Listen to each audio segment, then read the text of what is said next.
আমাদের আজকের গল্প মাসুদ রানা সিরিজের গহীন অরণ্য। লিখেছেন লেখক কাজী আনোয়ার হোসেন। প্রথম প্রকাশ 2004 সাল। পার্ট 5।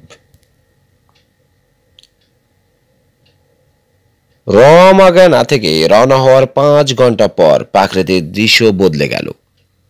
জায়া সীমান্তের কাছে গোমাকে পাশ কাটাতেই দেখা গেল কঙ্গো রেইন ফরেস্টের পূব প্রান্তের সর্বশেষ ফালিটার উপর দিয়ে উঠছে ওদের ফকার। জানালা দিয়ে বাইরে তাকিয়ে মুগ্ধ হয়ে গেল সিসিলিয়া। সকালের ম্লান আলোয় গাছের ফাঁকে ফাঁকে ঝুলে রয়েছে সাদা ধোঁয়ার মতো কিছু কুয়াশা। হঠাৎ করে সাপের মতো আঁকা বাঁকা এক একটা নদী বা লালচে মাটির রাস্তা পিছিয়ে যাচ্ছে দ্রুত, তবে বেশিরভাগটাই গভীর বনভূমির অবিচ্ছিন্ন বিস্তার যতদূর দৃষ্টি চলে। দৃশ্যটা অবশ্যই একঘেয়ে আবার ভীতিকরও। শীতাতপ নিয়ন্ত্রিত প্লেনের আরামদায়ক সিটে বসেও এটা উপলব্ধি না করাটা অসম্ভব যে এই গহীন বনভূমি প্রকৃতির এমন একটা বিশাল সৃষ্টি, আকারের দিক থেকে মানুষের তৈরি যে কোনো মহানগরকেও নগণ্য বলে মনে হবে। এক একটা গাছের কাণ্ড এখানে ডায়ামিটারে 40 ফুট, খাড়া উপরে উঠেছে প্রায় 200 ফুট। ছড়ানো ডালপালার নিচে একটা গতিক ক্যাথেড্রাল তৈরি করা যাবে অনায়াসে। সিসিলিয়া জানে এই বনভূমি পশ্চিম দিকে প্রায় 2000 মাইল এগিয়েছে, থেমেছে আটলান্টিকের কিনারায় জায়ারার পশ্চিম উপকূলে। প্রথমবার জঙ্গল দেখে শৈলীর কি প্রতিক্রিয়া হয় লক্ষ্য করছে আনন্দ। জঙ্গল ওর ন্যাচারাল এনভায়রনমেন্ট। জানালার বাইরে এক দৃষ্টি তাকিয়ে থাকলো, আবেগ বর্জিত ভঙ্গিতে সংকেত দিল, আমার জঙ্গল। আনন্দ জিজ্ঞেস করল, শৈলী জঙ্গল পছন্দ করে? এখানে জঙ্গল আছে, জানালো শৈলী, এটা জঙ্গল। আনন্দ নাচর বান্দা, তার বিশ্বাস জঙ্গল দেখে শৈলীর আবেগ উতলে না উঠে পারে না। শৈলী জঙ্গল পছন্দ করে? এটা জঙ্গল, জঙ্গল দেখতে পাচ্ছি। শৈলী জঙ্গল দেখছে। অন্য এক কায়দা ধরল আনন্দ। এই জঙ্গলে শৈলী বাস করেছে না? নির্বিকার চিত্তে। শৈলী কোথায় বাস করত? শৈলী বাস করত শৈলীর বাড়িতে। নিউ ইয়র্কের ল্যাব আর ট্রেইলার এর কথা বলছে ও। আনন্দ দেখলো সিট বেল্ট ঢিলে করে চিবুকটা হাতে তালুতে রাখলো শৈলী। অলসভাবে তাকিয়ে থাকলো জানালা দিয়ে। তারপর জানালো শৈলী সিগারেট চায়। ফুয়াদকে চুরুট ফুঁকতে দেখেছে ও। পরে বলল আনন্দ। সকাল 7টা মাসাইয়ে টিন আর ট্যান্টানাম মাইনিং কমপ্লেক্সের ধাতব ছাদের উপর দিয়ে উড়ে গেল ফকার। রানার পিছু নিয়ে ফুয়াদ, কয় আর অন্যান্য পোর্টাররা প্লেনের পেছন দিকে চলে গেল। ওখানে তারা ইকুইপমেন্ট নিয়ে কাজ শুরু করলো। সোয়াহিলি ভাষায় উত্তেজিত কণ্ঠে কথা বলছে পোর্টাররা। ওদেরকে যেতে দেখে শৈলী মন্তব্য করল, ওরা উদ্গিন্ন। কি নিয়ে উদ্গিন্ন শৈলী? উদ্গিন্ন, সমস্যা উদ্গিন্ন। খানিক পর প্লেনের পেছন দিকে এসে আনন্দ দেখল ফুয়াদের লোকজন খড়ের স্তূপে অর্ধেক ডুবে আছে। টর্পেডো আকৃতির সুতি কাপড়ের তৈরি ব্যাগে ইকুইপমেন্ট ভরছে তারা। ইকুইপমেন্টের চারপাশে গাদা গাদা খড় গুচ্ছে। ওগুলোর দিকে হাত তুলে আনন্দ জানতে চাইল, কি ওগুলো? ওগুলোকে ক্রসলিন কন্টেনার বলে, জানালো ফুয়াদ। খুবই কাজের জিনিস। আমি এভাবে কখনো ইকুইপমেন্ট প্যাক করতে দেখিনি, বলল আনন্দ। সবার হাতের কাজ দেখছে। আমাদের সাপ্লাই এত সতর্কতার সঙ্গে রক্ষা করতে চাওয়ার কারণ কি? কারণ সাবধানের মার নেই, বলল ফুয়াদ। প্লেনের সামনের দিকে রওনা হলো সে। ককপিটে ঢুকে পাইলটের সঙ্গে আলাপ করবে। তার আগে রানাও ওখানে ঢুকেছে। শৈলী সংকেত দিল। চুরুটওয়ালা আনন্দকে মিথ্যে বলল। চুরুট খেতে দেখে ফুয়াদের এই নামকরণ করেছ। ওর কথায় আনন্দ গুরুত্ব দিল না। কয়ের দিকে ফিরল সে। এয়ারফিল্ড আর কত দূরে? চোখ তুলে তাকালো কয়। এয়ারফিল্ড? মুকেন কই? কথা না বলে চিন্তা করছে কয়। তারপর সরু এক চিলতে হাসি ফুটল তার ঠোঁটে। 2 ঘন্টা, বলল সে। হঠাৎ খিক করে হেসে ফেলল। সোয়াহিলি ভাষায় কিছু বলতে তার সব ভাইরাও গলা ছেড়ে হাসতে শুরু করলো। এত হাসির কি হলো? ভাই ডাক্তার, আনন্দের পিঠে চাপড় মেরে বলল কয়। আপনি তো আপাদমস্তক শুধু হাস্যরসই ধারণ করে আছেন। প্লেন কাত হলো, ধীরে সুস্থে বিরাট একটা বৃত্ত তৈরি করছে। কয় কয় আর তাই ভাই তার ভাইরা জানালা দিয়ে বাইরে তাকালো, দেখা দেখি আনন্দ। বিরতিহীন বনভূমি শুধু দেখতে পাচ্ছে সে। তারপর একেবারে চমকে দিয়ে চোখের সামনে হাজির হলো সবুজ জিপ গাড়ির একটা দীর্ঘ সারি, অনেক নিচের মেঠোপথ ধরে ছুটছে। দেখে একটা মিলিটারি ফরমেশন বলে মনে হলো। পাকুড় মোয়ানা নামটা কয়েকবার উচ্চারিত হতে শুনল সে। কি ব্যাপার বলো তো, জিজ্ঞেস করলো আনন্দ। ওটা কি জেনারেল পাকুড় মোয়ানার কলাম? প্রবল বেগে মাথা নাড়ল কয় কয়। আরে না, ওই বেটা পাইলট একদম কাঁচা। মিস্টার ফুয়াদকে আগেই আমি সাবধান করে দিয়েছিলাম, বেটা পথ হারিয়ে ফেলেছে। পথ হারিয়েছে? চিন্তাটা আনন্দর বুকে ভয় ধরিয়ে দিল। হেসে উঠল কয় কয়। আপনাদের লিডার ভুলটা আগেই ধরতে পেরেছেন। সম্ভবত পাইলটের কান মোলের সংশোধন করাচ্ছেন এখন। প্লেন ঘুরে পূব দিকে রওনা হলো, সমতল বনভূমি পিছনে পেলে গাছপালা ঢাকা ঢালের উপর দিয়ে। সামনে ঢেউ খেলানো পাহাড় শ্রেণী। কয় কয়ের ভাইরা আনন্দ উত্তেজনায় মুখর হয়ে উঠল। এরপর ককপিট থেকে বেরিয়ে আসতে দেখা গেল রানাকে। আইল ধরে দ্রুত হেঁটে এলো ওর পিছু নিয়ে পুয়াদ আর সিসিলিয়াও। তিনজনই ওরা কার্ডবোর্ডের বাক্স খুলতে ব্যস্ত হয়ে পড়ল। ভিতর থেকে মেটাল ফয়েলে মোড়া বাস্কেটবল আকারের গোল কি সব বের করছে। কি ওগুলো? জিজ্ঞেস করলো আনন্দ।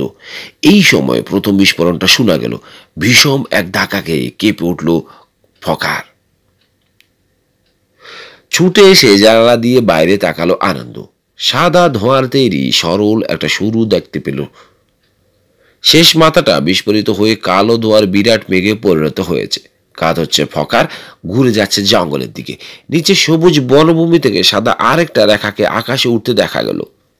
ওটা একটা মিসাইল, উপলব্ধি করলো আনন্দ। একটা গাইডেড মিসাইল। ফুয়াদ, চেঁচিয়ে উঠল রানা। রেডি স্যার, পাল্টা চিৎকার ছাড়লো ফুয়াদ। লাল কি যেন একটা বিস্ফোরিত হলো। আনন্দর জানালার সামনের দৃশ্য ঘন ধোঁয়ায় সম্পূর্ণ ঢাকা পড়ে গেল। বিস্ফোরণের কারণে কেঁপে উঠছে প্লেন, তবে বাঘরা বন্ধ হয়নি। সব বুঝতে পারলো, বিশ্বাস করতে পারছে না আনন্দ। কারা যেন ওদেরকে টার্গেট করে মিসাইল ছুটছে। রেইডার, আবার চেঁচালো রানা। Not optical radar. রূপালী বাস্কেট বলগুলো হাতে নিয়ে আইল ধরে পিছু হটল ফুয়াদ। প্লেনের পিছনে দরজা খুলতে কয় কয়কে সাহায্য করছে সিসিলিয়া। তীব্র বাতাস চাবুকের মতো আঘাত করছে চোখে মুখে। কি ব্যাপার? আমি তো কিছুই বুঝতে পারছি না। অসহায় আর দল ছুট লাগছে আনন্দকে।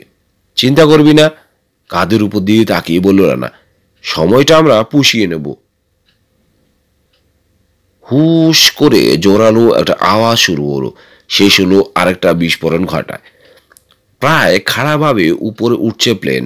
মোড়ক খুলে বাস্কেট বলগুলো এক এক করে খোলা আকাশে ফেলে দিচ্ছে ফুয়াদ আর সিসিলিয়া। ইঞ্জিন গজরাচ্ছে। দক্ষিণ দিকে 8 মাইল সরে এসেছে ফকার। 12,000 ফুট উপর থেকে জঙ্গলের উপর চক্কর দিতে শুরু করলো পাইলট। প্রতিবার ঘুরবার সময় শূন্যে কয়েক স্ট্রিপ ঝুলে থাকতে দেখছে আনন্দ ধাতব মেঘের মতো চকচক করছে। বিস্ফোরণের আওয়াজ আর শক ওয়েভ শৈলের স্নায়ুর জন্য পীড়াদায়ক হয়ে উঠল। নিজের সিটে বসে আগবিষ্য দুলছে সে, নরম সুরে গোমড়াচ্ছে। ওগুলোকে বলে চাপ, আনন্দকে বলল রানা। কম্পিউটার কনসোলের সামনে বসে কিবোর্ডে আঙ্গুল চালাচ্ছে। রেইডারের ওয়েপন সিস্টেমকে কনফিউজ করে দেয়। ওদের রেইডার গাইডেড স্যাম মিসাইলগুলো আমাদেরকে এখন ওই ধোঁয়ার ভেতর খুঁজবে। আনন্দের মনে হলো রানা একটা স্বপ্নের ভেতর ধীর লয়ে উচ্চারণ করে কথাগুলো বলল। এসব কথার অর্থ যেন তার জানা নেই, কিন্তু কে আমাদেরকে লক্ষ্য করে মিসাইল ছুড়বে? সম্ভবত জায়ার আর্মি। জায়ার আর্মি? কেন? ভুল করে জবাব দিল রানা, মুখ না তুলে এখনো বোতাম দিচ্ছে। ভুল করে মানে? একের পর এক সারফেস টু সারফেস মিসাইল ছুড়ে আমাদেরকে মেরে ফেলতে চাইছে, অথচ তুই বলছিস ভুল করে। তাহলে ডেকে বলছিস না কেন যে তোমরা ভুল করছো? বলা সম্ভব নয়, বলল রানা। কেন? কারণ, এবার জবাব দিল ফুয়াদ। র মগেনায় আমরা একটা ফ্লাইট প্ল্যান ফাইল করতে চাইনি। এর মানে হলো টেকনিক্যালি আমরা জায়ার এয়ার স্পেসে অনধিকার প্রবেশ করেছি। দুর্গীতি নাশিনী মাগো রক্ষা করো, বিড়বিড় করলো আনন্দ। রানা কথা না বলে কম্পিউটার কনসোলে কাজ করে যাচ্ছে, চেষ্টা করছে স্ক্রিন থেকে অবাঞ্ছিত রেখা আর দাগ সরাতে। আমি যখন এই অভিযানে যোগ দিতে রাজি হই, বলল আনন্দ, কণ্ঠস্বর ধীরে ধীরে চড়ছে। তখন গুণাক্ষরেও ভাবিনি যে আমরা একটা যুদ্ধের মধ্যে পড়ে যাব। তা আমরা কেউই ভাবিনি, বলল রানা। দেখা যাচ্ছে আমরা যতটা চেয়েছি পাচ্ছি তার চেয়ে বেশি। আনন্দ কিছু বলবার আগে সিসিলিয়া তার কাঁধে একটা হাত তুলে দিয়ে একপাশে টেনে নিয়ে এলো। ঘাবড়াবার কিছু নেই, সব ঠিক হয়ে যাবে, নরম সুরে বলল সে। ওগুলো 60 দশকের স্যাম, প্রায় নষ্টই বলা যায়। বিশ্বাস করুন, ওগুলো আমাদের জন্য কোনো বিপদ নয়। আপনি শুধু শৈলীর উপর খেয়াল রাখুন। আপনার সাহায্য দরকার ওর। এদিকটা আমরা 3 জন সামলাই, ঠিক আছে? প্রচন্ড চাপের মধ্যে ছিল রানা। চাপের তৈরি মেঘ থেকে 8 মাইল দূরে চক্কর দিচ্ছে ফকার। এই ভাগে দ্রুত একটা সিদ্ধান্ত নিতে হবে ওকে। কিন্তু ফুয়াদ বলছে নষ্ট হওয়ার সময় এখনো পুষিয়ে নেওয়া সম্ভব। কিভাবে? মাথায় যেটা প্রথমে এলো সেটাই বলল ফুয়াদ। আমরা রাগরা ধরে এগোবো, অত্যন্ত খরস্রোতা নদী। মাথা ঝাঁকালো, বিড় বিড় করলো রানা। রাগরা অত্যন্ত বিপজ্জনক। সেটা দেখতে হবে, বলল ফুয়াদ। তবে জানে রানার কথাই ঠিক। রাগরা অত্যন্ত বিপজ্জনক, বিশেষ করে জুন মাসে। সে তার কণ্ঠস্বর নিচু রাখল। সিসিলিয়া ম্যাডামের কাছে যা শুনলাম, আফ্রিকা আপনার হাতের উল্টো পিঠ। এখন আপনি যদি ভেবে চিনতে সাহস করেন তাহলেই হয়। রানা চিন্তা করছে। 1 মিনিট পর আবার ফিসফিস করলো ফুয়াদ। সবাইকে তাহলে জানাই স্যার।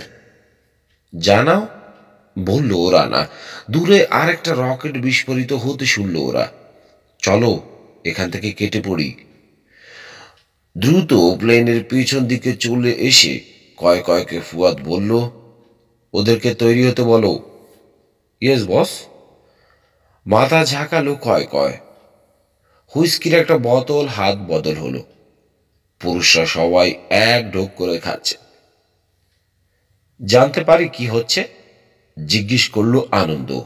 তৈরি হচ্ছে ওরা, বলল ফুয়াদ। কিসের জন্য তৈরি হচ্ছে? এই সময় সিসিলিয়াকে এগিয়ে আসতে দেখা গেল, মুখটা গম্ভীর। এখান থেকে আমরা পায়ে হেঁটে এগোবো মিস্টার সেন। জানালা দিয়ে বাইরে তাকালো আনন্দ।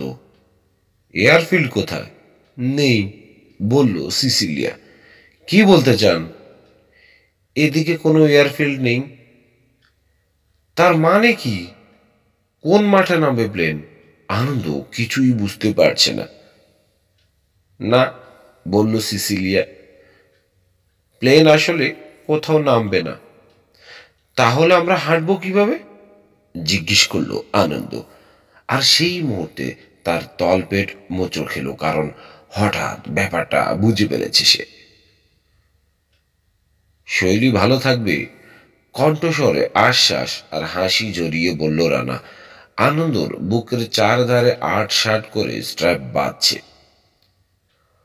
ওকে একটা থোরালেন ট্র্যাঙ্কুইলাইজার ইঞ্জেকশন দেব, দেখবি একদম শান্ত হয়ে থাকবো। বাকিটা ফুয়াদের উপর ছেড়ে দিবি, সে ওকে শক্ত করে ধরে রাখবে। ফুয়াদ শক্ত করে ধরে রাখবেন? আনন্দ বিমূঢ়। মানে? শৈলী ছোট তো, অভ্যস্ত নয়। হার্নেস ঠিকমতো পরানো যাবে বলে মনে হয় না, বলল রানা। ফুয়াদ ওকে কোলে নিয়ে নামবে। ঘুদ ঘুদ আওয়াজ ছেড়ে রানার কাঁধে চাপড় মারল শৈলী। এটা ওর উৎসাহ দেখানোর ভঙ্গি। 2 হাত দিয়ে ধরে মেঝেতে তাকে বসিয়ে দিল রানা। শৈলী সংকেত দিল, আমার ভালো বন্ধু, কথাগুলো মন দিয়ে শোন, বলল রানা। ফেরাফয়েল আপনা আপনি খুলবে, দেখবি তোর 2 হাতেই লাইন রয়েছে। বায়ে যেতে চাইলে ওদিকের লাইন টানবি, ডানে যেতে চাইলে সেদিকের। আর ওর কি হবে? শৈলীর দিকে হাত ধরে জিজ্ঞেস করলো আনন্দ। বললাম না, ওকে ফুয়াদ দেখবে। আমার কথায় মন দে, যদি কোনো ত্রুটি দেখা দেয় বা বিপদ ঘটে, রিজার্ভ শুট এখানে তোর বুকে। চিন্তার কিছু নেই, গোটা ব্যাপারটা অটোমেটিক। ঘামে গোসল হয়ে যাচ্ছে আনন্দ। আর ল্যান্ডিং? সেটা কোনো ব্যাপারই নয়, হাসল রানা। তুই ল্যান্ডও করবি অটোমেটিকলি, পেশি ঢিল দিয়ে রাখবি, ধাক্কাটা নিবি পায়ে। 5 ফুট উপর থেকে লাফ দিলে যেমন ঝাঁকি লাগে, এটা তো সেরকম লাগবে। এরকম লাগ তুই অন্তত 1000 বার দিয়েছিস। ঘাড় ফেরাতেই খোলা দরজা দেখতে পেল আনন্দ। চোখ ধাঁধানো রোদ ঢুকছে প্লেনের ভিতর, বাতাস গজরাচ্ছে আর চাবুক কষছে। কয় কয় লোকগুলো হাসতে হাসতে একের পর এক লাফ দিল। সিসিলিয়ার দিকে তাকালো সে, উত্তেজিত, নিচের ঠোঁট একটু একটু কাঁপছে, তবে আতঙ্কিত নয় মোটেও। মিস সিসিলিয়া, আপনি? আনন্দর কথা শেষ হলো না, লাফ দিয়ে রোদের মধ্যে হারিয়ে গেল সিসিলিয়া। রানা বলল, এরপর তুই? আমি আগে কখনো জাম করিনি, বলল আনন্দ। তাহলে তো আরো ভালো, ভয় লাগবে না। বললেই হলো, ভয়ে আমি অসুস্থ বোধ করছি। দাঁড়া, তোর ভয় আমি দূর করে দিচ্ছি, বলে আনন্দকে ধাক্কা দিয়ে প্লেন থেকে ফেলে দিল রানা। আনন্দর নাড়ি বুড়ি সব গলায় উঠে এলো, কানের পাশে বাতাস গর্জন করছে, টান দিচ্ছে চুল ধরে। দ্রুত সময় বয়ে যাচ্ছে, অথচ প্যারাফয়েল খুলছে না। তারপর একটা ঝাঁকি খেল শরীর। আনন্দ ভাবল মাটিতে পড়ে গেছে সে, কিন্তু চোখ মেলে দেখলো সবুজ বনভূমি এখনো অনেক নিচে। তারপর উপর দিকে তাকিয়ে শুদ্ধ খোলা প্যারাফয়েলটা দেখতে পেল। কিকুয়াদের এক এক করে মাটিতে নামতে দেখলো আনন্দ। এরপর তার পালা। আশ্চর্য হলেও সত্যি, আনন্দর মাটিতে নামা হলো না, অন্তত সরাসরি নয়। তার প্যারাপয়েল একটা গাছে আটকে গেছে, মাটি থেকে 3 হাত উপরে ঝুলছে সে। হার্নেস বাকল হাতড়াচ্ছে আনন্দ। সিসিলিয়া আর কয় কয় ছুটে সে জানতে চাইল কোথাও লেগেছে কিনা। কোথাও একটু লাগেনি, বললুম আনন্দ। আমার শৈলীর কি খবর তাই বলুন। বাকল খুলে মাটিতে পা দিল সে, পর মুহূর্তে পড়ে গেল, কারণ পা দুটোই কোনো সার নেই, যেন রাবার হয়ে গেছে। শুয়ে শুয়ে খানিকটা বমি করলো। কয় কয় হেসে উঠে বলল, কঙ্গোতে স্বাগতম। ঠোঁট আর চিবুক মুছে সিদ্ধ হলো আনন্দ। শৈলী কোথায়? এক মুহূর্ত পর ল্যান্ড করলো ফুয়াদ। ভয়ে পেয়ে শৈলী তার কান কামড়ে দিয়েছে, রক্ত ঝরছে ক্ষতটা থেকে। তবে প্রিয় বন্ধুর দুর্দশা অনুধাবন করতে পেরে নিজের তিক্ত অভিজ্ঞতার কথা ভুলে গেল শৈলী। দ্রুত ছুটে এসে পরীক্ষা করলো আনন্দকে, কোথাও কোনো হাড় গোড় ভেঙেছে কিনা দেখছে, সেই সঙ্গে সংকেত দিচ্ছে ওড়াউড়ি শৈলী পছন্দ করে না। রানা নামলো সবার শেষে। সাবধান, উপরে তাকাও। টর্পেডো আকৃতির প্যাকেটগুলোর প্রথমটা আছড়ে পড়ল মাটিতে, পড়েই বিস্ফোরিত হলো। চারদিকে ছড়িয়ে পড়ল ইকুইপমেন্ট আর খড়। ওই আরেকটা নামছে। সিসিলিয়া আর আনন্দ আত্মরক্ষার জন্য একই দিকে ডাইভ দিল। কুই কুই করে রানার পাশে শুয়ে পড়ল শৈলী। অক্ষত কানটা হাত দিয়ে ডেকে ফেলল ফুয়াদ। খবরদার! শৈলীকে চোখ রাঙালো সে। পর মুহূর্তে ওদের পাশে এসে পড়ল দ্বিতীয় প্যাকেট। ভেতরে চাল ছিল, ঝাঁক ঝাঁক খুদে বর্ষার মতো বিঁধল এসে গায়ে। সিসিলিয়া চিৎকার করে বলল, সাবধান, পরের দুটোয় লেজার আছে। হঠাৎ শুরু হয়ে দ্রুত শেষ হলো ব্যাপারটা। মাথার উপর থেকে আরেক দিকে উড়ে গেল ফকার। আকাশ এখন খালি আর নিস্তব্ধ। লোকজন প্যারাপয়েল মাটিতে পুঁতে ফেলল, তারপর ইকুইপমেন্টগুলো নতুন করে প্যাকেট করলো। গোটা ব্যাপারটা দাঁড়িয়ে থেকে তদারক করলো ফুয়াদ। সোয়াহিলি ভাষায় ধমক ধামক দিচ্ছে। 20 মিনিট পর জঙ্গলের ভেতর দিয়ে এক লাইনে রওনা হলো ওরা। এটা 200 মাইল ট্রেকের সূচনা। ওদেরকে পৌঁছে দেবে কঙ্গোর পূব প্রান্তে, যেখানে সভ্য মানুষের পা প্রায় পড়েনি বললেই চলে। ওখানে ওদের সবার জন্য রাখা আছে বিপুল ঐশ্বর্য। এখন শুধু ওরা যদি সময় মতো পৌঁছাতে পারে। বারাওয়ানা ফরেস্ট দৌড়ে হাঁটাটা উপভোগ করছে সবাই। গাছে গাছে বাদরামি করছে বানররা, ঠান্ডা বাতাসে ছড়িয়ে পড়ছে পাখিদের কলকাকলি। কিকুয়া পোর্টাররা লাইনের মাঝখানে থাকছে, সিগারেট ফুঁকছে তারা, সারাক্ষণ কথা বলছে আর হাসাহাসি করছে। লাইনের মাথায় রয়েছে ফুয়াদ, পাশে কয় কয়, সবার পিছনে রানা আর সিসিলিয়া। শৈলীকে নিয়ে কখনো ফুয়াদের পেছনে থাকছে আনন্দ, আবার কখনো পিছিয়ে রানার কাছে চলে আসে। জাম্পের ধকলটা কাটিয়ে উঠবার পর এখন সে অভিযানটা উপভোগ করছে বলে মনে হলো। ভালো বন্ধু বলে প্রশংসা করবার ছলে মাঝে মধ্যে রানার পিঠে চড়বার সুযোগ করে নিচ্ছে শৈলী। ফুয়াদ এক সময় আনন্দকে বলল, জঙ্গলটা উপভোগ করে নিন ডক্টর সেন, সামনে এরকম শুকনো আর ঠান্ডা পরিবেশ পাবেন না। আনন্দ সায় দিয়ে জানালো, জঙ্গলটা সত্যি ভালো। হ্যাঁ, খুবই ভালো, মাথা ঝাঁকালো ফুয়াদ। তার চেহারায় অদ্ভুত একটা ভাব ফুটে আছে। বারাওয়ানা বনভূমি নির্দোষ কুমারী নয়। কিছু সময় পর পর পরিচ্ছন্ন মাঠ, মানব বসতির অন্যান্য আলামত চোখে পড়ল, তবে কোনো কৃষককে ওরা দেখল না। মানুষজন নেই কেন? আনন্দর এই প্রশ্নের উত্তরে ফুয়াদ শুধু মাথা নাড়ল। জঙ্গলে যত ভিতরে ঢুকছে ওরা, ততই যেন ধ্যানমগ্ন হয়ে উঠছে ফুয়াদ। কথা বলতে ইচ্ছুক নয়। মাঝে মধ্যে থামছে সে, গভীর মনোযোগ দিয়ে পাখির ডাক শুনছে, তারপর তার দলকে অনুমতি দিচ্ছে সামনে এগোবার। ঘন্টা আগে পৌঁছানোর বদলে 24 ঘন্টা দেরিতে পৌঁছাতে পারলেও নিজেদেরকে ভাগ্যবান মনে করতে হবে। রানা এজেন্সির নিউ ইয়র্ক শাখাকে আগেই কিছু কাজ দিয়েছে ও। দেখা গেল অন্তত একটা কাজ তারা নিষ্ঠার সঙ্গেই পালন করেছে। স্ক্রিনে ফুটে ওঠা মেসেজটার দিকে খুশি মনে তাকিয়ে আছে রানা। সিমিউলেশন টাইমলাইনের চেয়ে মাত্র 9 ঘন্টা পিছিয়ে আছে কনসর্টিয়াম। এর মানে কি? জিজ্ঞেস করল সিসিলিয়া, স্ক্রিনে চোখ। এগিয়ে এসে তার পাশে দাঁড়ালো ফুয়াদো। নিশ্চয়ই কোথাও কেউ ভুল করছে। মাথা নাড়ল রানা। কনসর্টিয়ামকে স্লো করিয়ে দেওয়ার মতো কিছু ঘটেছে। তারপর স্ক্রিনে লেখাগুলো ফুটে উঠল। জায়ারের গোমা এয়ারপোর্টে ইউরো জাপানিজ কনসর্টিয়াম ঝামেলায় পড়েছে। তাদের প্লেনে রেডিও অ্যাক্টিভিটি পাওয়া গেছে। বেচারিদের দুর্ভাগ্য। নিউ ইয়র্ক থেকে তোমার এজেন্সি কল কাটি নেড়েছে, বলল সিসিলিয়া। রানা ওদেরকে কি কাজ করতে দিয়েছিল সে জানে। ভাবলো শহর থেকে অনেক দূরে গোমা এয়ারপোর্ট, সেখানে কনসর্টিয়ামের প্লেনকে আটকে দিতে অনেক কাঠখড় পোড়াতে হয়েছে রানা এজেন্সির এজেন্টদের। ফুয়াদ উল্লসিত। তার মানে স্যার, ওদেরকে এখনো আমরা হারিয়ে দিতে পারি, শুধু যদি মাত্র এই 9 ঘন্টা এগিয়ে যাওয়া যায়।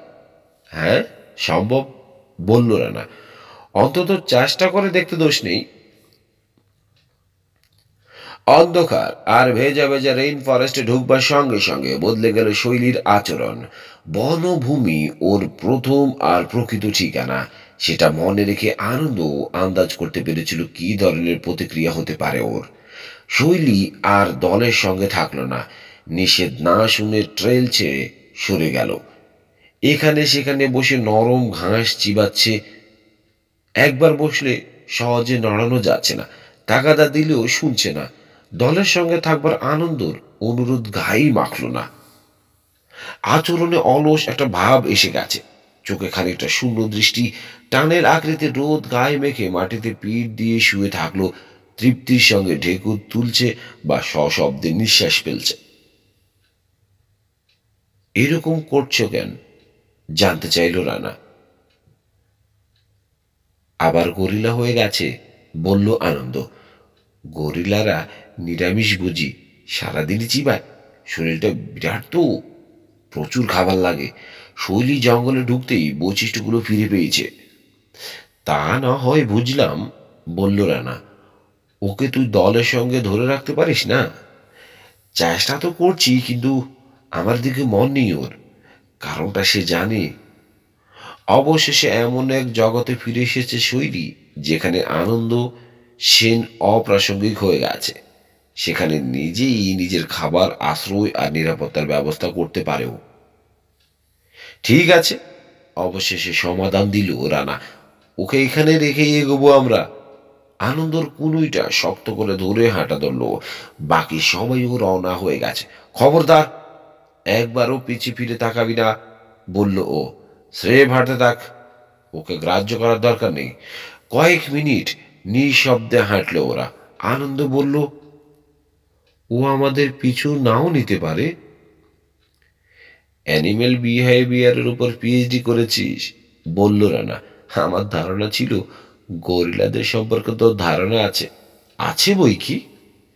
তাহলে জানিস যে রেন ফরেস্টের এই অংশে নেই ওরা। মাথা ঝাঁকালো আনন্দ। গাছে কোনো বাসা দেখেনি সে, মাটিতেও দেখেনি পায়ের কোনো ছাপ। তবে ওর যা যা দরকার তার সবই এখানে আছে। সব নেই, বলল রানা। অন্যান্য গরিলারা না থাকলে সব থাকে কি করে? উঁচু স্তরে সমস্ত প্রাইমেটের মতো গরিলারও সামাজিক প্রাণী, দলবদ্ধভাবে বাস করে ওরা। নিঃসঙ্গ অবস্থায় স্বস্তি পায় না, নিরাপদও বোধ করে না। আমরাই ওর দল, বলল রানা। আমাদের ছেড়ে বেশিক্ষণ পিছনে থাকতে পারবে না। কয়েক মিনিট পর ঝোপঝাড়ের ঢালপালা ভেঙে 50 গজ সামনে হাজির হলো শৈলী। দলটার উপর চোখ বুলিয়ে স্থির দৃষ্টিতে আনন্দের দিকে তাকালো। কাছে এসো শৈলী, বলল রানা। আমি তোমাকে আদর করব। ছুটে এসে ঘাসের উপর ওর সামনে পিঠ দিয়ে শুলো শৈলী। ওর গায়ে হাত বুলিয়ে দিচ্ছে রানা। দেখলি, আনন্দকে বলল, কোনো ব্যাপারই না। এরপর একবারও দল ছেড়ে কোথাও গেল না শৈলী। জঙ্গলে ঢুকবার পর কিকুয়া পোর্টারদেরও আচরণ পাল্টালো। তারা হাসছে, গাইছে, যত বেশি পারা যায় শব্দ করছে। এক সময় কয়েকে ডেকে রানা বলল, ওদের আনন্দ দেখছি ধরে না। না স্যার, হেসে ফেলল কয়। ওরা আনন্দ করছে না, সাবধান করছে। সাবধান করছে মানে? কয় ব্যাখ্যা করলো। পোর্টাররা বুনো মোষ আর চিতাবাঘকে দূরে সরিয়ে রাখবার জন্য চেঁচামেচি করছে। তারপর বলল, ওগুলো তো কাছেই, ওরা টেম্বো খেদাতে চাইছে। এটা কি ট্যাম্বো ট্রেল? জানতে চাইল রানা। জানে ট্যাম্বো মানে হাতি। মাথা ঝাঁকালো কয়। হাতির পাল কাছাকাছি থাকে, বলা মুশকিল। খানিক পর পুরানো একটা প্রসঙ্গ তুলল রানা। আমাকে বলা হয়েছে ওরা সবাই তোমার ভাই, বলল ইঙ্গিতে পোর্টাদের লাইনটা দেখালো। হ্যাঁ, ওরা সবাই আমার ভাই। ও, তবে স্যার, আপনি যদি ধরে নেন যে ওরা আমার ভাই হওয়ায় আমাদের মা একজনই, তাহলে ভুল করবেন। তোমাদের মা এক নন? না, জবাব দিল কয়। তার মানে তোমরা আপন ভাই নও? মর জ্বালা, আপন ভাই হব না কেন? আপন ভাই, তবে মা আমাদের এক নয়। মা এক না হলে তোমরা আপন ভাই হলে কিভাবে? হলাম, কারণ আমরা একই গ্রামে থাকি। তোমার মা আর বাবার সঙ্গে? জিজ্ঞেস করল না। একই বাড়িতে? কয়কে আহত দেখালো। না, বলল সে। স্যার, আমার আসলে বুঝাতে ভুল হচ্ছে। আমরা কিকুয়া, যেখানে যত কিকুয়া আছে সবাই আমরা পরস্পরের আপন ভাই। চোখে মুখে গর্ব নিয়ে রানার দিকে তাকিয়ে থাকলো সে। ব্যাখ্যাটা ভালো লাগলো রানার। উন্নত আর সভ্য বলে দাবি করে এমন অনেক জনগোষ্ঠীর লোকজনও পরস্পরকে এতটা আপন করে নিতে পারে না।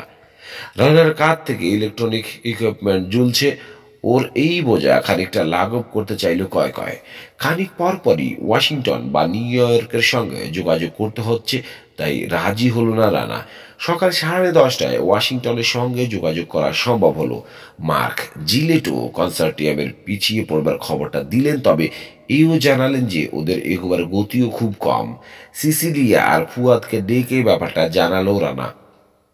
আমাদের আরো দ্রুত এগোতে হবে, বলল সিসিলিয়া। কিভাবে? জগ করবেন?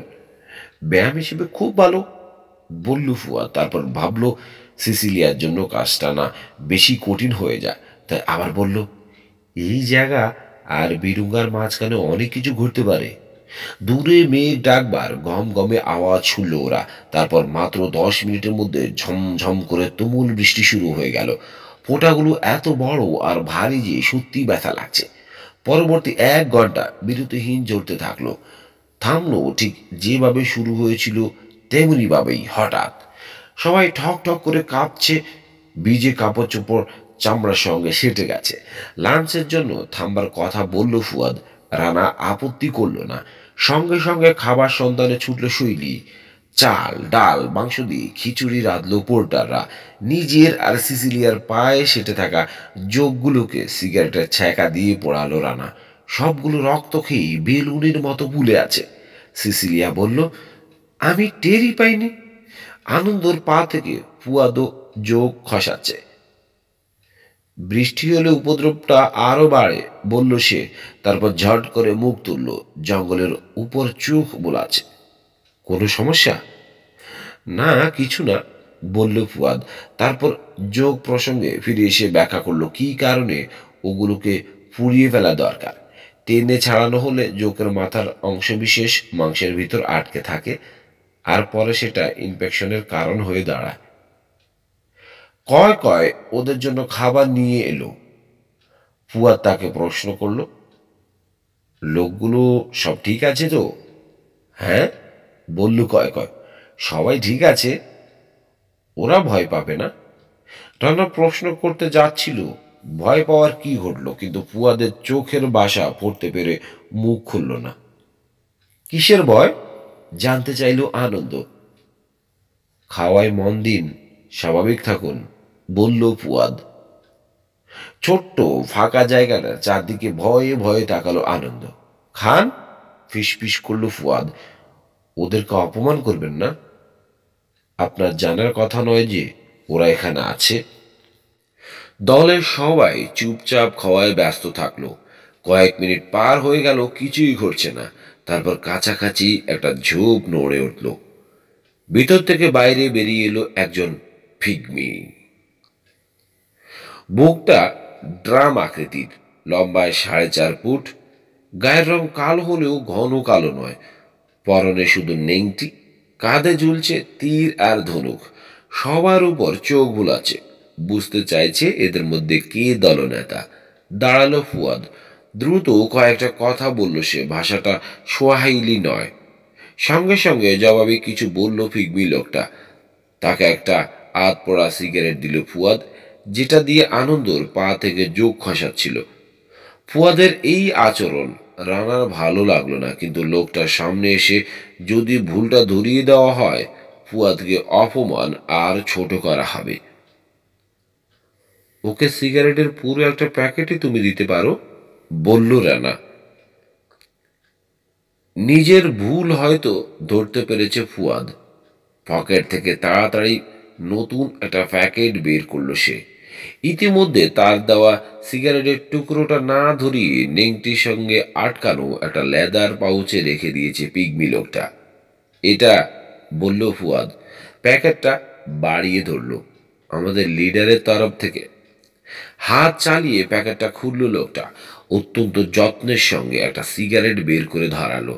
তারপর প্যাকেটটা রেখে দিয়ে দ্রুত কি যেন সব বলে গেল। মাঝে মধ্যে তাকে থামিয়ে দিয়ে দু একটা প্রশ্ন করল ফুয়াদ। কথা বলবার সময় বারবার জঙ্গলের দিকে তর্জনী তাক করল লোকটা।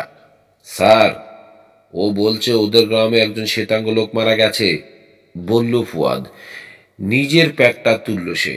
তাতে ফার্স্ট এইড কিটটা আছে। আমাকে এখনই যেতে হবে, সিসিলিয়া বলল। কিন্তু আমাদের হাতে সময় কোথায়? ভ্রু কুচকে তার দিকে তাকালো ফুয়াদ। বুঝে দেখো ফুয়াদ, বলল রানা। লোকটা তো মারাই গেছে। না স্যার, পুরোপুরি মারা যায়নি, বলল ফুয়াদ। মানে চিরকালের জন্য মারা যায়নি। পিগমি লোকটা প্রবল বেগে মাথা ঝাঁকালো। ফুয়াদ ব্যাখ্যা করলো, মাত্রা অনুসারে অসুস্থতাকে কয়েকটা আলাদা স্তরে ভাগ করে রেখেছি পিগমিরা। প্রথমে একজন লোকের শরীর শুধু গরম হয়, তারপর তার জ্বর হয়, জ্বরের পর অসুখ, তারপর মৃত্যু, মৃত্যুর পর সম্পূর্ণ মৃত্যু, সবশেষে মৃত্যু চিরকালের জন্যে। জোব থেকে আরো 3জন পিগমি বেরুলো। দেখে মাথা ঝাঁকালো ফুয়াদ। জানতাম একা আসেনি, বলল সে। এরা একাও কোথাও যায় না, আরও আছে, লক্ষ্য রাখছে আড়াল থেকে।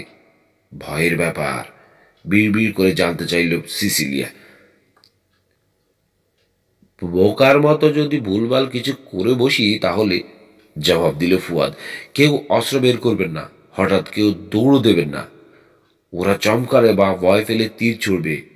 খয়েরি রোগা দেখছেন, বিষ। তবে পিগমিদের বেশ শান্ত আর স্বাভাবিকই দেখাচ্ছে, অন্তত যতক্ষণ না শৈলী ফিরে এলো। শৈলী ফিরলে ঝোপ ঝাড় ভেঙে তীর ভেঙে পিগমিরা চেঁচাচ্ছে। চোখের পলকে হাতে তীর ধনুক তৈরি। ভয় পেয়ে আনন্দকে লক্ষ্য করে ছুটল শৈলী। লাফ দিয়ে পড়ল তার গায়ে, ফলে দুজনেই ছিটকে পড়ল মাটিতে। কাদায় একেবারে লেপটে গেল আনন্দ ট্রাউজার আর শার্ট। পিগমিরা কোনো বিপদ দেখতে না পেয়ে শান্ত হলো। মহা উৎসাহে নিজেদের মধ্যে আলাপ করে সিদ্ধান্তে আসবার চেষ্টা করছে শৈলীর আগমন কি অর্থ বহন করে। বেশ কিছু প্রশ্ন করা হলো ফুয়াদকে। শৈলীকে সরিয়ে দিয়ে সিদ্ধ হলো আনন্দ। তারপর ফুয়াদকে জিজ্ঞেস করলো, ওদেরকে আপনি কি বললেন? ওরা জানতে চাইল গরিলাটা আপনার কিনা। আমি বললাম হ্যাঁ। জানতে চাইল গরিলাটা মেয়ে কিনা। আমি বললাম হ্যাঁ। তারপর ওরা জিজ্ঞেস করলো ওর সঙ্গে আপনার সম্পর্ক আছে কিনা। আমি বললাম না। ওরা বলল সেটা ভালো। আরো বলল, একটা গরিলার সঙ্গে বেশি ঘনিষ্ঠ হওয়া উচিত নয়, কারণ তাতে আপনি ব্যথা পাবেন। ব্যথা পাবো কেন? ওরা বলছে গরিলা বড় হওয়ার পর হয় জঙ্গলে পালিয়ে যায়, নয়তো আপনাকে খুন করে। পিগমিদের গ্রাম ওদের পথ থেকে যথেষ্ট দূরে, সেই লাইকো নদীর কিনারায়। এই কথা শুনে সেখানে যাওয়ার ব্যাপারে আরো জোরালো আপত্তি জানালো সিসিলিয়া। এমনিতেই টাইমলাইনের পেছনে পড়ে আছি, বলল সে। অন্য কোথাও যেতে হলে আরো পিছিয়ে পড়ব। রেগে উঠল ফুয়াদ, তবে সেটা প্রকাশ পেতে দিল না। রানার দিকে তাকালো সে। স্যার, আপনি কি বলেন? আগে তোমার যুক্তিটা শুনি, বলল রানা। এটা কঙ্গো রেইন ফরেস্ট স্যার, আধুনিক কোনো শহর নয়, বলল ফুয়াদ। এখানে কেউ আহত হলে তার চিকিৎসা পাওয়ার কোনো আশা নেই। লোকটা নেহায়েতি ভাগ্য যে এখানে আমরা আছি, আর আমাদের কাছে ওষুধও আছে। তার সাহায্য দরকার। তুমি কি বলো? সিসিলিয়াকে জিজ্ঞেস করল রানা। সিসিলিয়া এতটুকু উত্তেজিত নয়, তবে তারও যুক্তি আছে। গ্রামে যদি যাই সারাটা দিন নষ্ট হবে, বলল সে। তার মানে আরো 9 বা 10 ঘন্টা পিছিয়ে পড়ব। এখন যে অবস্থা, কনসার্টিয়ামের আগে পৌঁছানো একেবারে অসম্ভব নয়, কিন্তু আরো দেরি হলে কোনো সুযোগই থাকবে না। আগে পৌঁছানোর সুযোগ বোধহয় এখনো নেই, বলল রানা। আর একটা কথা, নষ্ট হওয়ার সময় আমরা অন্য কোনোভাবে পুষিয়ে নেওয়ার চেষ্টা করতে পারবো। কাজ ঝাঁকিয়ে সিসিলিয়া কিছু বলতে যাবে, এই সময় পিগমিদের একজন ফুয়াদের উদ্দেশ্যে দ্রুত কথা বলতে শুরু করলো। মাথা ঝাঁকালো ফুয়াদ, বার কয়েক সিসিলিয়া দিয়ে তাকালো। তারপর পিগমির দিকে পেছন ফিরল সে। ও বলছে পর্সা লোকটার শার্টের পকেটে কয়েকটা হরফ দেখেছে। সেই হরফগুলো এখন সে একে দেখাবে। হাত গড়ির উপর চোখ বুলিয়ে দীর্ঘশ্বাস চাপল সিসিলিয়া। একটা কাঠি কুড়িয়ে নিয়ে নরম মাটিতে বড় করে অক্ষরগুলো আঁকলো পিগমি লোকটা। VRMC। ও গড, অস্ফুটে বলল সিসিলিয়া। পিগমিরা জঙ্গলের ভেতর দিয়ে হাঁটল না, ঘোড়ার মতো ধুলকি চালে ছুটল। গাছ থেকে নেমে আসা ঝুড়ি এগিয়ে, পানি ভর্তি খানাখন্দ আর মাটি ফুঁড়ে বেরিয়ে আসা গাছের শিকড় লাফ দিয়ে ফেরিয়ে এলো তারা অনায়াসে। মাঝে মধ্যে গাড়ি ফিরিয়ে পেছনে তাকাচ্ছে, ধারণা সভ্য দুনিয়ার ওরা 4জন ওদের সঙ্গে থাকবার জন্য হাঁপিয়ে সারা হচ্ছে। তবে না, সেরকম কিছু ঘটছে না। রানা আর ফুয়াদ প্রায় ওদের সঙ্গেই রয়েছে। দুজনের কেউ এতটুকু ক্লান্ত নয়। সিসিলিয়া রয়েছে হাত দশেক পেছনে, তবে তাকেও হাঁপাতে দেখা গেল না। পিগমিরা বিস্মিত হলেও কেউ কিছু বলল না। হাঁপাচ্ছে বেশ খানিকটা, পিছিয়েও পড়েছে একা, শুধু আনন্দ। সে নিয়মিত ব্যায়াম করে না। ছুটতে ছুটতে ছোট একটা ঝর্ণা আর রোদ জলমলে ফাঁকা জায়গায় বেরিয়ে এলো দলটা। পাথরের পাশে থামলো ফিগমিরা বিশ্রামের জন্য। সূর্যের দিকে মুখ করে উবু হয়ে বসলো। রানার পিছু নিয়ে একে একে ঝর্ণার কিনারায় পৌঁছালো ফুয়াদ, সিসিলিয়া, আনন্দ আর শৈলী। পিগমিরা কঙ্গো রেইন ফরেস্টের সবচেয়ে আদি অধিবাসী।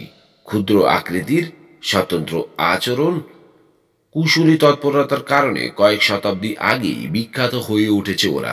4000 বছরেরও আগে হারকাপ নামে একজন ইজিপশিয়ান কমান্ডার কঙ্গোর গভীর বনভূমিতে ঢুকে ক্ষুদে মানুষের একটা জাতিকে দেখতে পান, যারা তাদের ঈশ্বরের উদ্দেশ্যে নাচ আর গান করত। হারকাউপের এই রিপোর্ট সত্য বলে ধরে নেওয়া চলে, কারণ এরপর হেরোডাটাস এবং তারপরও অ্যারিস্টটল জোর দিয়ে বলেছেন যে এইসব ক্ষুদ্র মানুষের গল্প সত্যি, নিছক রূপকথা নয়। 10 মিনিট বিশ্রাম নিয়ে আবার রওনা হলো খুদে পিগমিরা। আরো আধ ঘন্টা ছোটার পর দোয়ার গন্ধ পেল রানা। সামনে আবার একটা ঝর্ণা পড়ল। পাশে ফাঁকা জায়গা, গ্রামটা এখানেই। গোল আকৃতির 10টা কুঁড়ে দেখলো রানা। ঘরগুলো লম্বায় 4 ফুটের বেশি হবে না, তৈরি করা হয়েছে বৃত্তাকারে। গ্রামের লোকজন ঘর থেকে বেরিয়ে বিকেলের আলোয় বসে আছে। সকালের দিকে সংগ্রহ করা ব্যাঙের ছাতা আর জাম দুচ্ছে মহিলারা, কিংবা আগুনে ফেলে কাচিম বা শুয়োপোকা রান্না করছে। ছোট ছেলেমেয়েরা ছুটোছুটি করছে, খেলছে। পুয়াদের সংকেত পেয়ে গ্রামের কিনারায় অপেক্ষা করলো সবাই, যতক্ষণ না গ্রামবাসীরা ওদেরকে লক্ষ্য করলো। তারপর পথ দেখিয়ে ভিতরে নিয়ে যাওয়া হলো 4 জনকে। ওদের আগমন বিরাট হইচই ফেলে দিল গোটা গ্রামে। বাচ্চারা ঘিরে ধরলো ওদের, হাসছে। পুরুষরা ফুয়াদ আর আনন্দর কাছ থেকে সিগারেট চাইছে। মেয়েরা সিসিলিয়ার রেশমির চুল ছুঁয়ে দেখছে। রানার পায়ের ফাঁক দিয়ে 1-1.5 বছরের একটা মেয়ে হামাগুড়ি দিয়ে নিজের মায়ের কাছে চলে গেল। আনন্দর হাতে 2 প্যাকেট সিগারেট ধরিয়ে দিল। ফুয়াদ বলল, বিলি করবেন ঠিকই, কিন্তু দেখবেন কেউ যাতে একটার বেশি না পায়। কুশল বিনিময় শেষ হতে গ্রামের শেষ প্রান্তে নতুন তোলা একটা কুঁড়ে ঘরে নিয়ে যাওয়া হচ্ছে ওদেরকে। মৃত শ্বেতাঙ্গ লোকটাকে ওই ঘরেই রাখা হয়েছে। নোংরা এক লোককে পেল ওরা। কাপড় চোপড় আর গা থেকে দুর্গন্ধ বেরোচ্ছে। বেশ কটা দিন দাড়ি গোপু কামানো হয়নি। বয়স হবে 30 কি 32। ছোট্ট দোরগড়ায় পায়ের উপর পা তুলে বসে আছে সে, তাকিয়ে আছে দূরে। এক মুহূর্ত পর রানা বুঝতে পারল লোকটা ক্যাটাটনিক, মানসিক আঘাতজনিত কারণে হতবিহ্বল হয়ে পড়েছে। প্রায় জড় পদার্থ বললেই হয়, নড়ে না। হাই ঈশ্বর, বলল সিসিলিয়া, এ তো আমাদের উইলি বেকার। আপনি ওকে চেনেন? জিজ্ঞেস করল ফুয়াদ। আমার কোম্পানির একজন জিওলজিস্ট, ও প্রথম কঙ্গো এক্সপেডিশনে ছিল। বেকারের দিকে ঝুঁকল সিসিলিয়া, তার মুখের সামনে হাত নাড়ল। উইলি, আমি সিসিলিয়া। উইলি, কি হয়েছে তোমার? বেকার সাড়া দিল না, এমনকি চোখের পাতা পর্যন্ত ফেলছে না সে। পিগমিদের একজন কি ঘটেছে ব্যাখ্যা করলো ফুয়াদকে। 4 দিন হলো গ্রামে এসেছে সে। লোকটা থামতে সিসিলিয়াকে বলল ফুয়াদ। খুব দস্তাদস্তি আর পাগলামি করছিল। ওরা বাধ্য হয়ে তাকে আটকে রাখে। গ্রামের ওঝা সন্দেহ করে তার কালাজ্বর হয়েছে। কিছু ওষুধ খাওয়ানোর পর চটপটে ভাবটা চলে যায়। ওরা এই নতুন ঘরটা বানিয়ে তাকে থাকতে দিয়েছে। এখন সে খেতে দিলে খায়, কিন্তু কোনো কথা বলে না। ওরা ভাবছে জেনারেল পাকুর মোয়ানা সৈন্যরা তাকে টর্চার করেছে, কিংবা সে হয়তো বোবা। 2 হাতে মুখ ঢাকলো সিসিলিয়া। এখন বলুন, একে নিয়ে কি করা যায়, বলল ফুয়াদ। যে অবস্থা দেখছি, আমাদের কিছু করার আছে বলে তো মনে হচ্ছে না। ফিজিক্যালি ঠিক আছে, কিন্তু মাথা নেড়ে চুপ করে গেল সে। মুখ থেকে হাত সরিয়ে রানার দিকে তাকালো সিসিলিয়া। কি করবো রানা? রানার কাছে এই সমস্যার সহজ সমাধান আছে। ওয়াশিংটনের সঙ্গে যোগাযোগ করি, মিস্টার জিলেটকে এখানকার লোকেশন জানাই। কিনশাসা থেকে সাহায্য পাঠাবার ব্যবস্থা করবেন তিনি। ওখানে তোমার আরেকটা ফিল্ড পার্টি কাজ করছে, তাই না? মাথা ঝাঁকালো সিসিলিয়া, তারপর বলল, আমি কি উইলির সঙ্গে থেকে যাব? ও আমার চাকরি করে, আমার একটা দায়িত্ব আছে। তুমি থাকতে চাইলেও তো আমি থাকতে দেব না, বলল রানা। এটা একটা বিদেশি মেয়ের জন্য মোটেও নিরাপদ জায়গা নয়। দায়িত্বটা তোমার হয়ে অন্য লোকদের পালন করতে দাও। এত কিছুর মধ্যে বেকার একবারও একটু নড়ল না। তার চোখে চোখ রাখবার জন্য সামনের দিকে ঝুঁকলো আনন্দ। অমনি নাক কোচকালো বেকার। তার শরীর আড়ষ্ট হয়ে উঠল। গলা থেকে আতঙ্কিত একটা আওয়াজ বেরোচ্ছে। যেন চিৎকার করতে যাচ্ছে। বিমূঢ় হয়ে পিছিয়ে এলো আনন্দ। সঙ্গে সঙ্গে ঢিল পড়ল বেকারের পেশিতে। গলার আওয়াজটাও থেমে গেল। কি চাই করলো কিছুই তো বুঝলাম না। রানার দিকে ফিরে জিজ্ঞেস করলো আনন্দ। ফিগমিদের একজন ফিস করলো ফুয়াদের কানে। মরা লোকটা বলল, ওর গায়ের গন্ধ গরিলার মতো। 2 ঘন্টা পর কয় কয় আর তার ভাইদের সঙ্গে গাবুটুর দক্ষিণে আবার মিলিত হলো ওরা 4 জন। ওদেরকে পথ দেখিয়ে নিয়ে এলো লোকজন, পিগমি গাইড। পিগমিদের কাছ থেকে পাওয়া তথ্য যদি সত্য, জেনারেল পাকুর মোয়ানার সৈন্যরা মাকরান ঢালে একটা সাপ্লাই ক্যাম্প তৈরি করেছে, আর ঠিক ওখানেই ওদেরকে নিয়ে যাচ্ছে ফুয়াদ। সব শুনে রানা বলল, সৈন্যদের এড়িয়ে যাব আমরা, কারণ দেখা হয়ে গেলে হয় খুন হতে হবে, নয়তো খুন করতে হবে।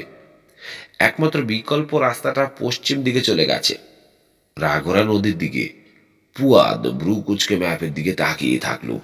রানার ব্রু ও কোচকালো, তাকিয়ে আছে কম্পিউটার কনসোলের দিকে। রাগরা নদীকে কি সমস্যা মনে হয়? জিজ্ঞেস করলো আনন্দ। হয়তো কোনো সমস্যা নেই, বলল ফুয়াদ। নির্ভর করে সম্প্রতি কি পরিমাণ বৃষ্টি হচ্ছে ওদিকটায় তার উপর। হাত ঘুড়ি দেখলো রানা। 12 ঘন্টা পিছিয়ে আছি, বলল। খুব ভালো হতো আমরা যদি রাতেও না থেমে নদীটা ফিরিয়ে যেতে পারতাম। স্রেফ কথার কথা, কেননা রানা জানে যে দলে সিসিলিয়া আর শৈলী থাকা এরকম ঝুঁকি নেওয়া চলে না। আমি অবশ্যই সেটাই করব, বলল ফুয়াদ।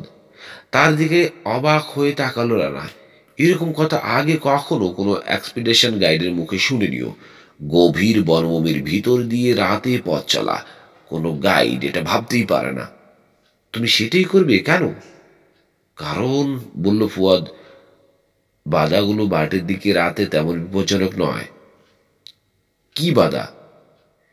সেটা আমরা ওগুলোর সামনে পৌঁছে আলোচনা করব, বলল ফুয়াদ। আরো গল্প উপন্যাস পেতে আমাদের চ্যানেলটি লাইক করুন, শেয়ার এবং সাবস্ক্রাইব করতে ভুলবেন না।